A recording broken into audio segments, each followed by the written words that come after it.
नमामीशमीशाननिर्वाणरूपं विभुं व्यापकं ब्रह्मवेदस्वरूपं निजं निर्गुणं निर्विकल्पं निरीहं चित्तकाशमाकाशवासं भजेऽहम्।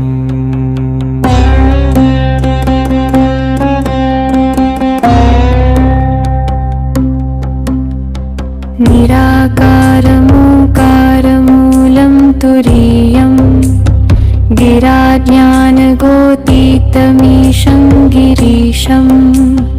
करालं महाकालकालं कृपालं गुणागारसंसारपारं नतोऽहम्। तुषाराद्रिसङ्काशं गौरं गभीरं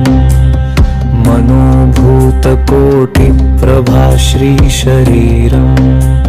स्फुरन्मौलिकल्लोलिनी चारुगङ्गा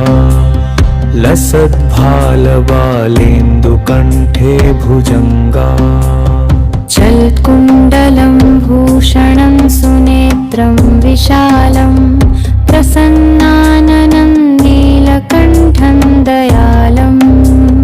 मृगाधीशचर्माम्बरं मुण्डमालं प्रियं शङ्करं सर्वनाथं भजामि। प्रचण्डं प्रगम्भं प्रगल्भं परेशम्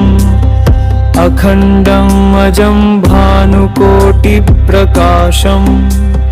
त्रयशूलनिर्मूलनं शूलपाणिं भजेऽहं भवानीपतिं भावगम्यम्। कलातीतं कल्याणं कलान्तकारी सदा सज्जनानन्ददाता पुरारी प्रसन्नं प्रसिद्धं प्रभुं प्रेमनाथं प्रसीद प्रसाद प्रभो मनमथारी। न यावत्तु मानाथ पादारविन्दं भजन्ति लोके परे वा नराणां न तावत् सुखं शान्ति सन्तापनाशम् प्रसीद प्रभो सर्वभूताधिवासम्। न जानामि योगं जपं नैव पूजा न तोऽहं सदा सर्वदा शम्भुतुभ्यं जराजन्म दुःखो गतातप्यमानं प्रभो पाहि आपन्नमाशीष शम्भो। रुद्राष्टकमिदं प्रोक्तं विप्रेण हरोतोषरे ये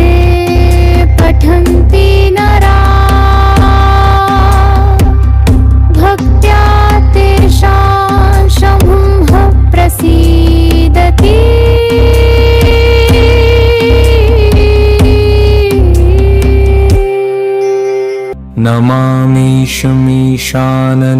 नमामीशमीशाननिर्वाणरूपं विभुं व्यापकं ब्रह्मवेदस्वरूपं निजं निर्गुणं निर्विकल्पं निरीहं चित्तकाशमाकाशवासं भजेऽहम्।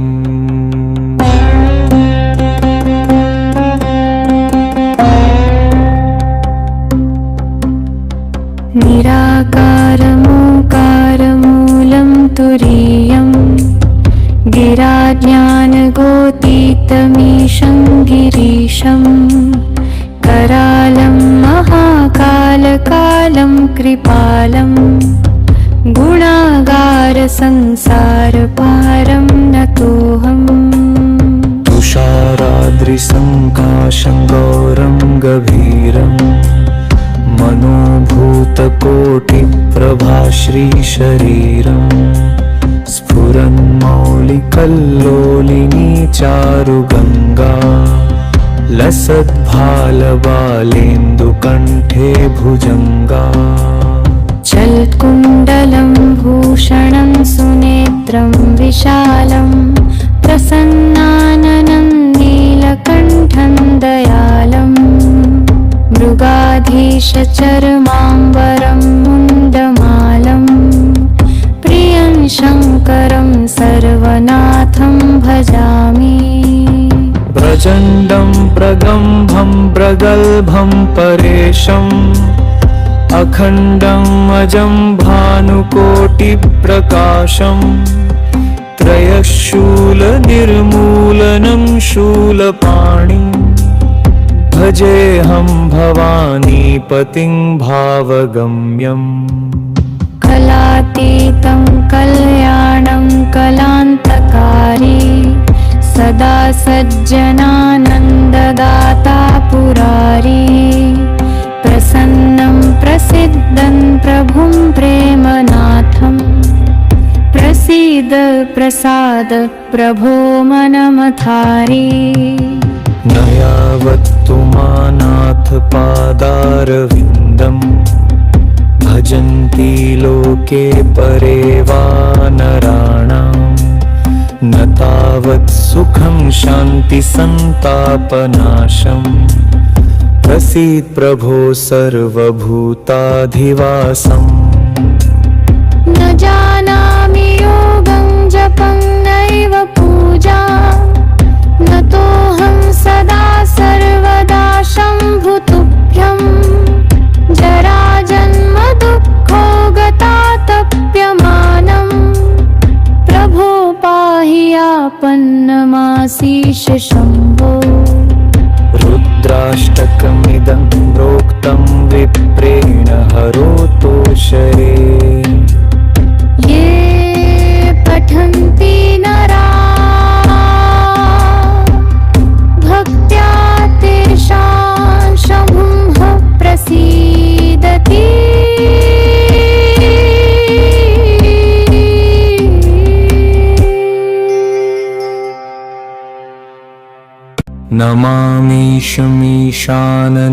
नमामीशमीशाननिर्वाणरूपं विभुं व्यापकं ब्रह्मवेदस्वरूपं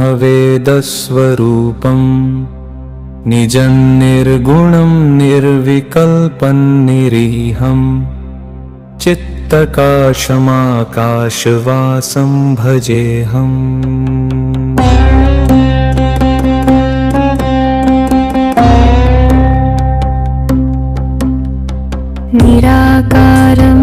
निराकारमोकारमूलं तुरीयं गिराज्ञानगोतीतमीशं गिरीशं करालं महाकालकालं कृपालं गुणागारसंसारपारं नतोऽहम् तुषाराद्रिसङ्काशं गौरं गभीरम् मनोभूतकोटिप्रभाश्रीशरीरम् स्फुरन्मौलिकल्लोलिनी चारुगङ्गा लसद्भालबालेन्दुकण्ठे भुजङ्गा चल्कुण्डलं भूषणं सुनेत्रं विशालं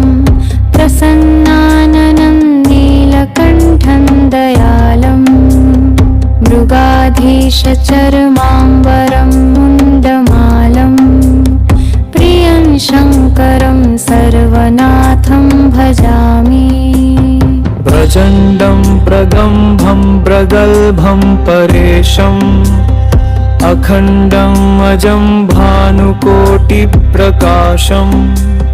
त्रयशूलनिर्मूलनं शूलपाणिं भजेऽहं भवानीपतिं भावगम्यम् कलातीतं कल्याणं कलान्तकारी सदा सज्जनानन्ददाता पुरारी प्रसन्नं प्रसिद्धं प्रभुं प्रेमनाथं प्रसीद प्रसाद प्रभो मनमथारी न यावत्तु मानाथ पादारविन्दम् भजन्ति लोके परे वा नराणाम् न तावत् सुखं शान्ति सन्तापनाशम् प्रसीद प्रभो सर्वभूताधिवासम् न जानामि योगं जपं नैव पूजा न तोऽहं सदा सर्वदा शम्भुतुभ्यं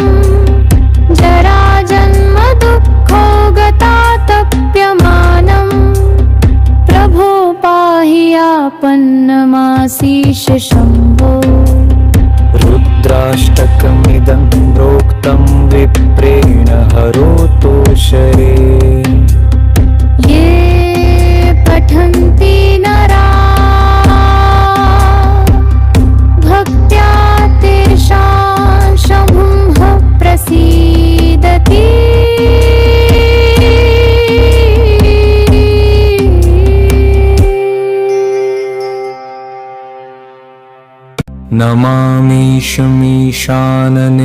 नमामीशमीशाननिर्वाणरूपम् विभुं व्यापकं ब्रह्मवेदस्वरूपम् निजं निर्गुणं निर्विकल्पं निरीहम् चित्तकाशमाकाशवासं भजेऽहम्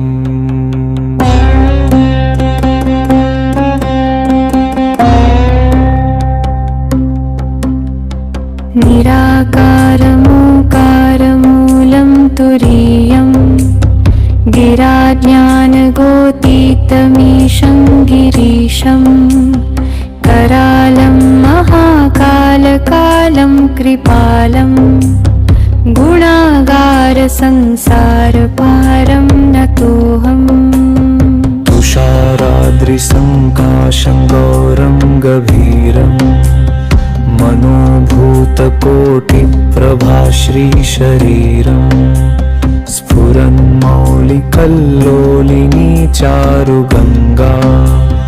लसद्भालबालेन्दुकण्ठे भुजङ्गा चल्कुण्डलं भूषणं सुनेत्रं विशालं प्रसन्नाननं नीलकण्ठं दयालम् मृगाधीशचर्माम्बरं मुण्डमालं प्रियं शङ्करं सर्वनाथं भजामि प्रचण्डं प्रगम्भं प्रगल्भं परेशम् अखण्डम् अजं भानुकोटिप्रकाशम् त्रयशूलनिर्मूलनं शूलपाणि भजेऽहं भवानीपतिं भावगम्यम्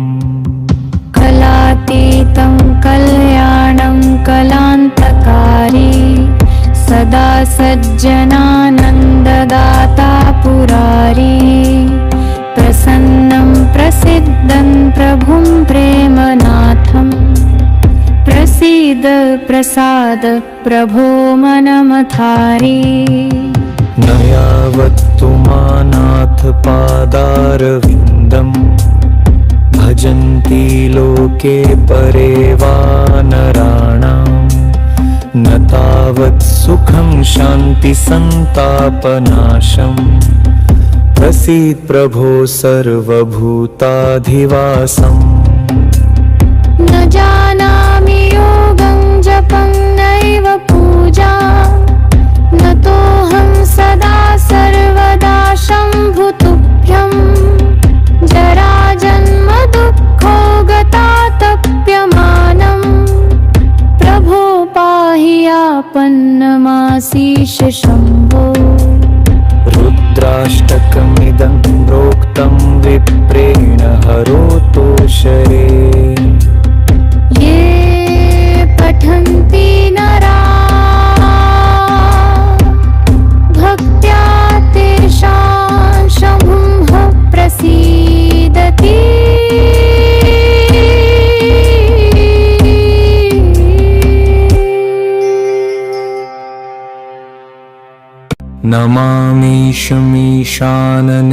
नमामीशमीशाननिर्वाणरूपम् विभुं व्यापकं ब्रह्मवेदस्वरूपम् निजं निर्गुणं निर्विकल्पं निरीहम् चित्तकाशमाकाशवासं भजेऽहम्।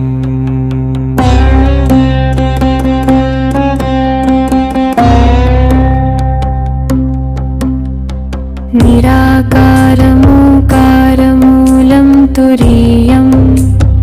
गिराज्ञानगोतीतमीशं गिरीशं करालं महाकालकालं कृपालं गुणागारसंसारपारं नतोऽहम्। तुषाराद्रिसङ्काशं गौरं गभीरं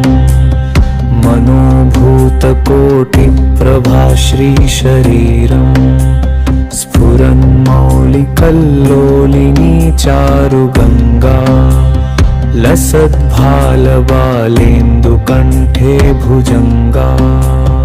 चल्कुण्डलं भूषणं सुनेत्रं विशालं प्रसन्नाननं नीलकण्ठं दयालं मृगाधीशचर्माम्बरं मुण्डमालं प्रियं शङ्करं सर्वनाथं भजामि। प्रचण्डं प्रगम्भं प्रगल्भं परेशम् अखण्डम् अजं भानुकोटिप्रकाशं त्रयशूलनिर्मूलनं शूलपाणिं भजेऽहं भवानीपतिं भावगम्यम्। कलातीतं कल्याणं कलान्तकारी सदा सज्जनानन्ददाता पुरारी प्रसन्नं प्रसिद्धं प्रभुं प्रेमनाथं प्रसीद प्रसाद प्रभो मनमथारी। न यावत्तु मानाथ पादारविन्दम् भजन्ति लोके परे वा नराणाम् न तावत् सुखं शान्ति सन्तापनाशम् प्रसीद प्रभो सर्वभूताधिवासम्। न जानामि योगं जपं नैव पूजा न तोऽहं सदा सर्वदा शम्भुतुभ्यं जराजन्म दुःखो गतातप्यमानं प्रभो पाहि आपन्नमाशीष शम्भो। रुद्राष्टकमिदं प्रोक्तं विप्रेण हरोतोषरे ये पठन्ति नरा भक्त्या तेषां शम्भुः प्रसीदति।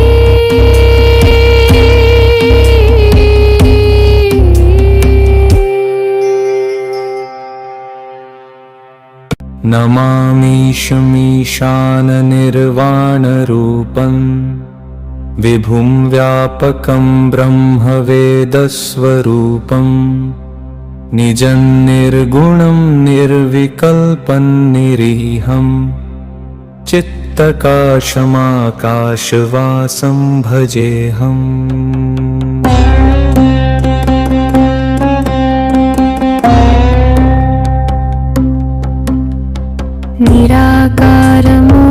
निराकारमोकारमूलं तुरीयं गिराज्ञानगोतीतमीशं गिरीशं करालं महाकालकालं कृपालं गुणागारसंसारपारं नतोऽहम्। तुषाराद्रिसङ्काशं गौरं गभीरं मनोभूतकोटिप्रभाश्रीशरीरं स्फुरन्मौलिकल्लोलिनी चारुगङ्गा लसद्भालबालेन्दुकण्ठे भुजङ्गा। चल्कुण्डलं भूषणं सुनेत्रं विशालं प्रसन्नाननं नीलकण्ठं दयालं मृगाधीशचर्माम्बरं मुण्डमालं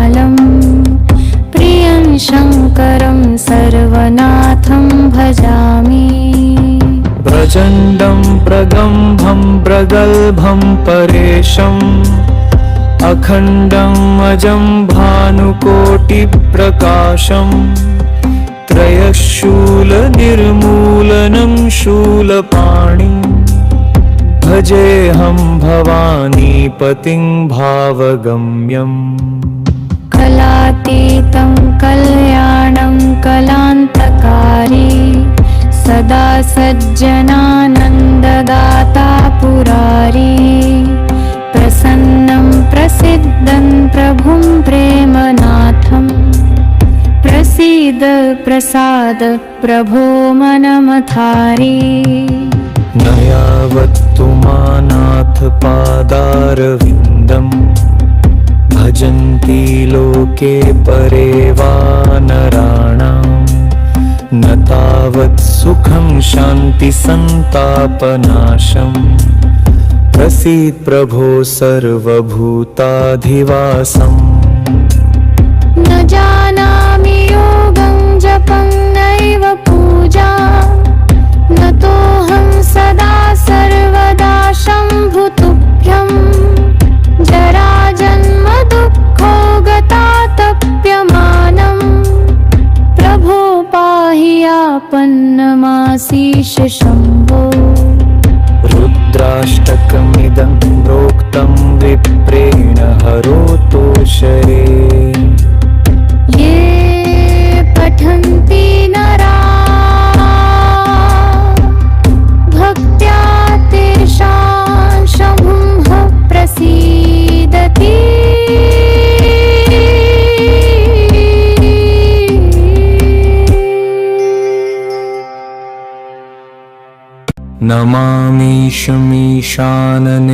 नमामीशमीशाननिर्वाणरूपम् विभुं व्यापकं ब्रह्मवेदस्वरूपम् निजं निर्गुणं निर्विकल्पं निरीहं चित्तकाशमाकाशवासं भजेऽहम्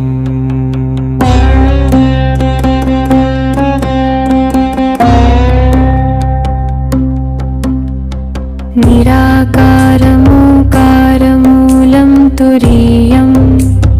गिराज्ञानगोतीतमीशं गिरीशं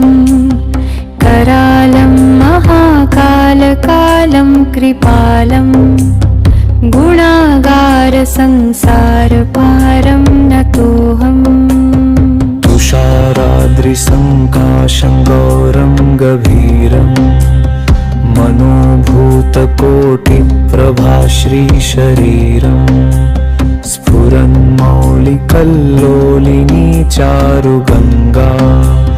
लसद्भालबालेन्दुकण्ठे भुजङ्गा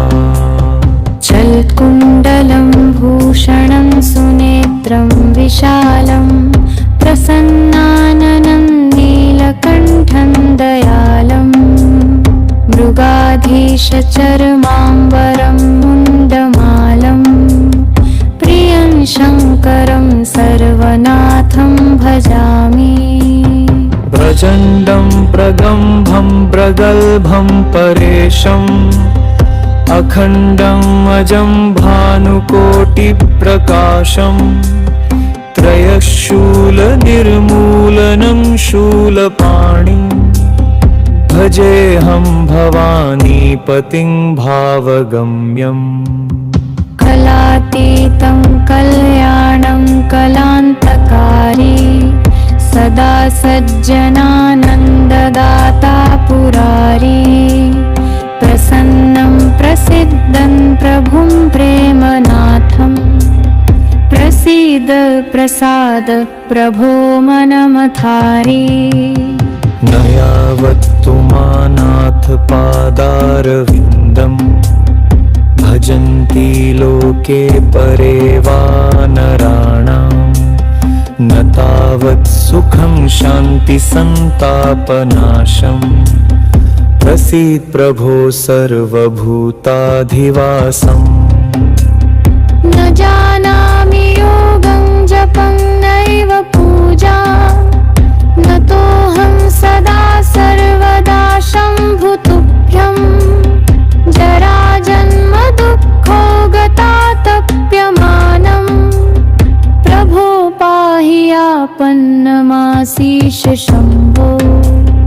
रुद्राष्टकमिदं प्रोक्तं विप्रेण हरोतो शरे ये पठन्ति नरा भक्त्या तेषां शम्भुः प्रसीदति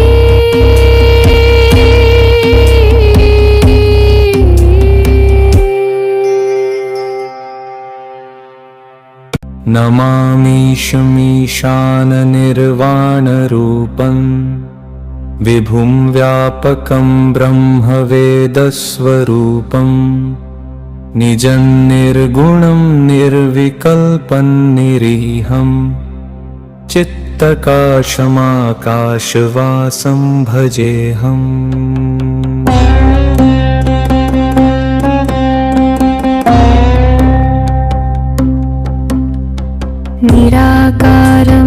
निराकारमोकारमूलं तुरीयं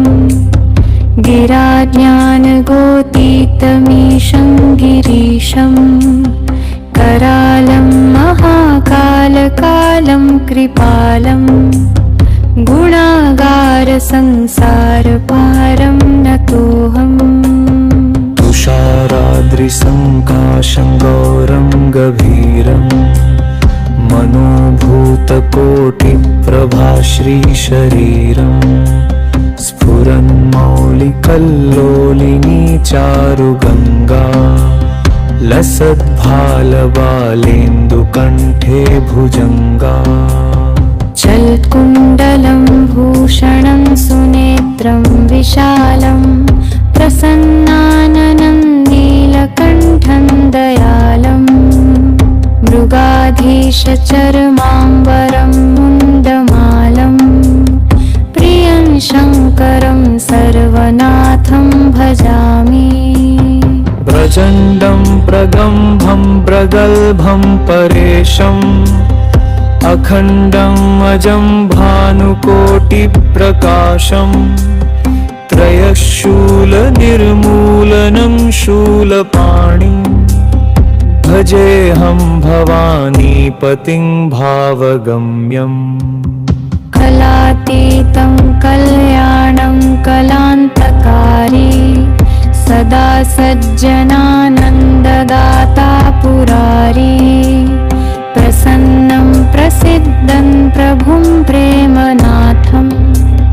प्रसीद प्रसाद प्रभो मनमथारी न यावत्तु मानाथ पादारविन्दम् भजन्ति लोके परे वा नराणां न तावत् सुखं शान्ति सन्तापनाशम् प्रसीद प्रभो सर्वभूताधिवासम् न जानामि योगं जपं नैव पूजा नतोऽहं सदा सर्वदा शम्भुतुभ्यं जराजन्म दुःखो गतातप्यमानं प्रभो पाहि आपन्नमाशीष शम्भो रुद्राष्टकमिदं प्रोक्तं विप्रेण हरोतो शरे ये पठन्ति नरा भक्त्या तेषां शम्भुः प्रसीदति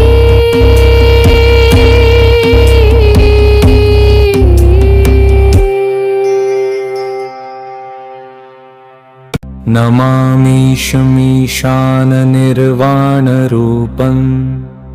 विभुं व्यापकं ब्रह्मवेदस्वरूपं निजं निर्गुणं निर्विकल्पं निरीहं चित्तकाशमाकाशवासं भजेऽहम्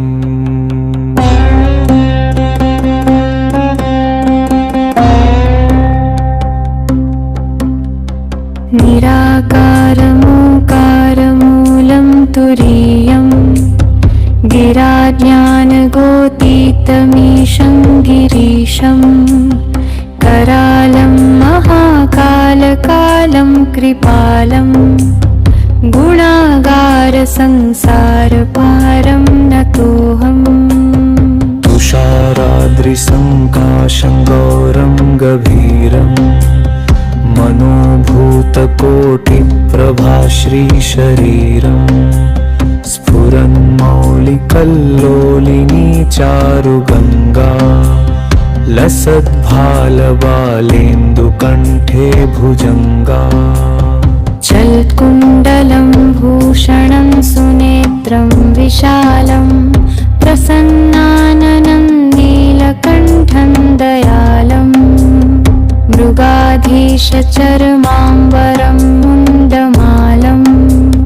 प्रियं शङ्करं सर्वनाथं भजामि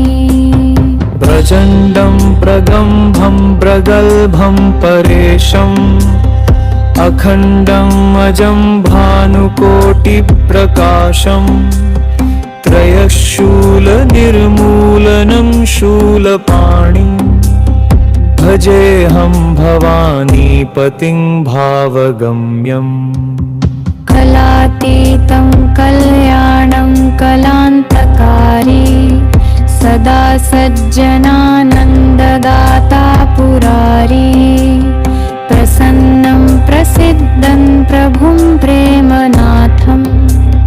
प्रसीद प्रसाद प्रभो मनमथारी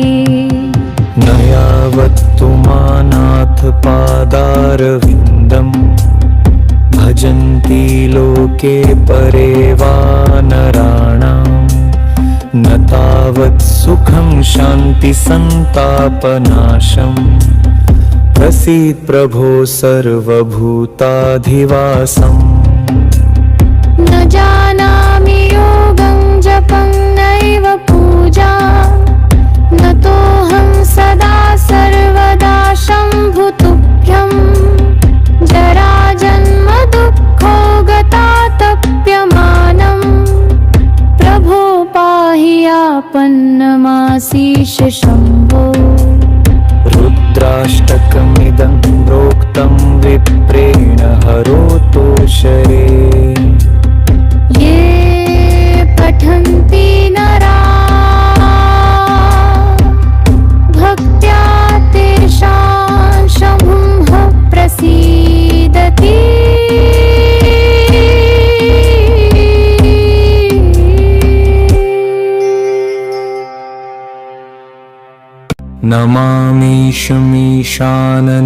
नमामीशमीशाननिर्वाणरूपं विभुं व्यापकं ब्रह्मवेदस्वरूपं निजं निर्गुणं निर्विकल्पं निरीहं चित्तकाशमाकाशवासं भजेऽहम्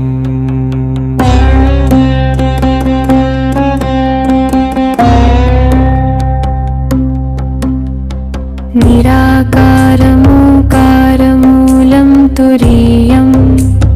गिराज्ञानगोतीतमीशं गिरीशं करालं महाकालकालं कृपालं गुणागारसंसारपारं नतोऽहम् तुषाराद्रिसङ्काशं गौरं गभीरं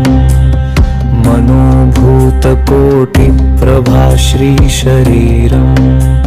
स्फुरन्मौलिकल्लोलिनी चारुगङ्गा लसद्भालबालेन्दुकण्ठे भुजङ्गा चल्कुण्डलं भूषणं सुनेत्रं विशालं प्रसन्नाननं नीलकण्ठं दयालं मृगाधीशचर्माम्बरं मुण्डमालं प्रियं शङ्करं सर्वनाथं भजामि प्रचण्डं प्रगम्भं प्रगल्भं परेशम् अखण्डं अजं भानुकोटिप्रकाशं त्रयशूलनिर्मूलनं शूलपाणिं भजेऽहं भवानीपतिं भावगम्यम् कलातीतं कल्याणं कलान्तकारी सदा सज्जनानन्ददाता पुरारी प्रसन्नं प्रसिद्धं प्रभुं प्रेमनाथम् प्रसीद प्रसाद प्रभो मनमथारी न यावत्तु मानाथ पादारविन्दम् भजन्ति लोके परे वा नराणाम् न तावत् सुखं शान्ति सन्तापनाशम् प्रसीद प्रभो सर्वभूताधिवासम् न जानामि योगं जपं नैव पूजा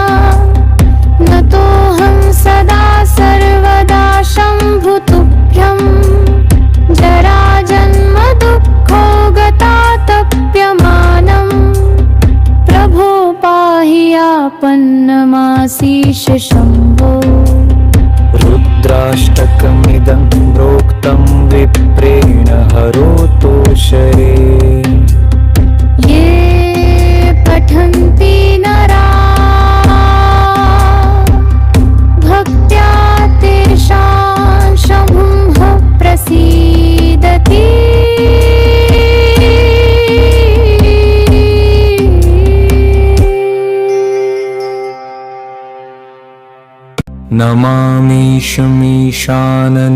नमामीशमीशाननिर्वाणरूपं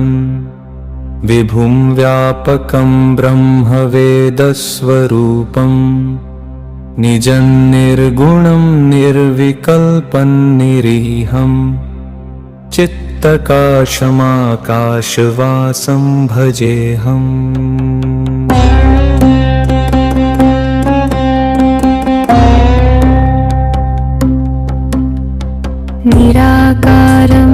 निराकारमोकारमूलं तुरीयं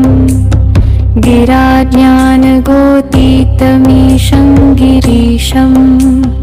करालं महाकालकालं कृपालं गुणागारसंसारपारं नतोऽहम् तुषाराद्रिसङ्काशं गौरं गभीरम् मनोभूतकोटिप्रभाश्रीशरीरम् स्फुरन्मौलिकल्लोलिनी चारुगङ्गा लसद्भालबालेन्दुकण्ठे भुजङ्गा चल्कुण्डलं भूषणं सुनेत्रं विशालं प्रसन्नाननं नीलकण्ठं दयालम् मृगाधीशचर्माम्बरं मुण्डमालं प्रियं शङ्करं सर्वनाथं भजामि प्रचण्डं प्रगम्भं प्रगल्भं परेशम्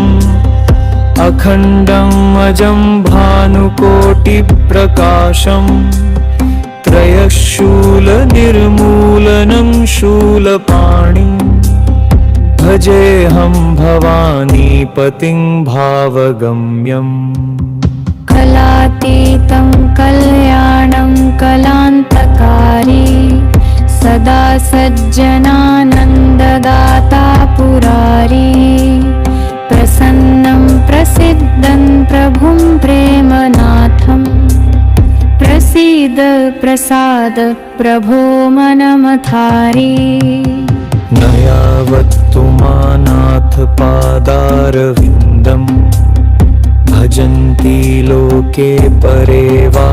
नराणाम् न तावत् सुखं शान्ति सन्तापनाशम् प्रसीद प्रभो सर्वभूताधिवासम् न जानामि योगं जपं नैव पूजा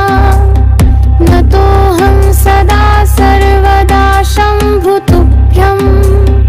जराजन्म दुःखो गतातप्यमानम् प्रभो पाहि आपन्नमाशीष शम्भो रुद्राष्टकमिदं प्रोक्तं विप्रेण हरोतोषरे